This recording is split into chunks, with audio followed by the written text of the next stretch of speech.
हाँ जी दोस्तों, डे 7 ਵਿੱਚ ਅੱਜ ਅਸੀਂ ਬਣਾਈ ਹੈ ਭਿੰਡੀ ਪਿਆਜ਼ ਦੀ ਸਬਜ਼ੀ।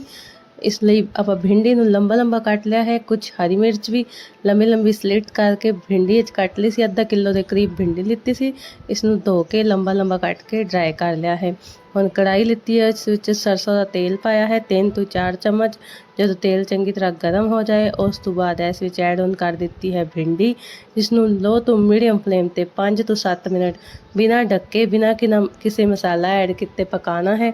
ਜਦੋਂ ਭਿੰਡੀ ਹਲਕੀ ਹਲਕੀ ਬਰਾਊਨ ਹੋਣੀ ਸ਼ੁਰੂ ਹੋ ਜਾਵੇ ਤੇ ਹਲਕੀ ਹਲਕੀ ਪੱਕ ਜਾਵੇ, ਉਸ ਤੋਂ ਬਾਅਦ 5 ਤੋਂ 7 ਮਿੰਟ ਬਾਅਦ ਇਸ ਵਿੱਚ ਆਪਾਂ ਕੁਝ ਸਲਾਈਸ ਵਿੱਚ ਕੱਟੇ ਹੋਏ ਪਿਆਜ਼ ਲਏ ਸੀ। ਲੰਬੇ ਲੰਬੇ ਪਿਆਜ਼ਾਂ ਨੂੰ ਕੱਟ ਲਿਆ ਸੀ।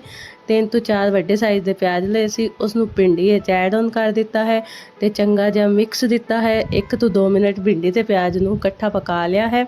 ਉਸ ਤੋਂ ਬਾਅਦ ਇਸੇ ਸਵਾਦ ਅਨੁਸਾਰ ਨਮਕ, 1 ਚਮਚ ਲਾਲ ਮਿਰਚ ਦਾ ਪਾਊਡਰ, 1 ਚਮਚ ਧਨੀਆ ਪਾਊਡਰ ਤੇ ਅੱਧਾ ਚਮਚ ਹਲਦੀ ਪਾਊਡਰ ਪਾ ਕੇ ਚੰਗਾ ਜਿਹਾ ਮਿਕਸ ਦਿੱਤਾ ਹੈ। ਚੰਗਾ ਜਿਹਾ ਮਿਕਸ ਦੇਣ ਤੋਂ ਬਾਅਦ ਇਸ ਭਿੰਡੀ ਨੂੰ ਬਿਨਾਂ ਢੱਕੇ 5 ਮਿੰਟ ਹੋਰ ਪਕਾਇਆ ਹੈ।